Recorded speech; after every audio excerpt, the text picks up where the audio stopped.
Why? Because our minds are busy playing this imaginary game about lifestyles. It's all about looks and statements those looks make.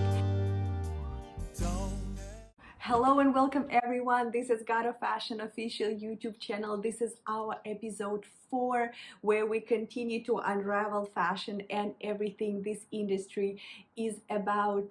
And today we're going to explore one question with 3 points. So the question for our attention today is, why do we need to bring God into fashion?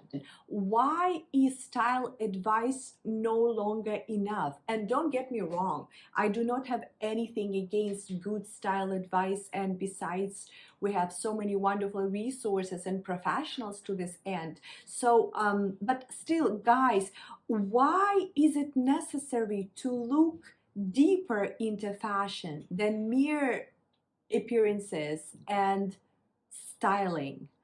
So yeah, that's our question for today. And guys, well, in order to justify the necessity of something, we first need to explore the objective reality of that something.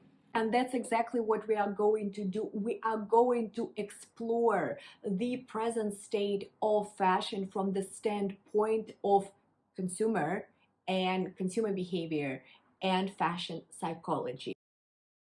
From what is happening in fashion right now, one may conclude that fashion is not about what we wear anymore.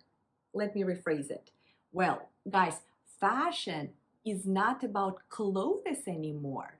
Well, how can that be? What is it about then? Guys, it's all about lifestyles. It's all about looks and statements those looks make. It's all about brands and the messages those brands send and the status. Well, guys, how often do we judge other people by the brands they wear? No wonder we're so busy buying so much. Well, because in order to create a look, one item is not enough, right? But whereas objectively, guys, oftentimes it is exactly that one item that can make all the difference. Well, less is more. Well, guys, right now when we buy, we no longer pay attention, we no longer pay any mind to the objective characteristics of a garment, such as longevity, composition, quality. Why? Because our minds are busy playing this imaginary game,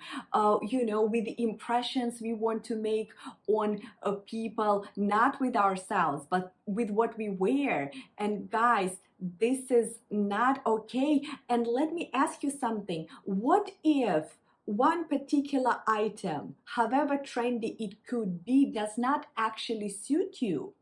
What are you going to do about it? Well, actually, it's a very good question, and it brings us to point 2. And point 2 is, fashion has invaded our identities. What's wrong with that, you may ask? Well, guys, apart from everything, is the order. The order is incorrect. The order is reversed. Let me explain. Guys, strict theories in fashion psychology state that what we wear, what we choose to wear, is a reflection of our inner self. But right now, it may not be the case necessarily, as long as that particular item is called fashionable, is called trendy. Well, we just buy it. And right now we are so busy with maintaining this facade, we no longer care about our inner self. And if we're talking about expressing our inner self, which self?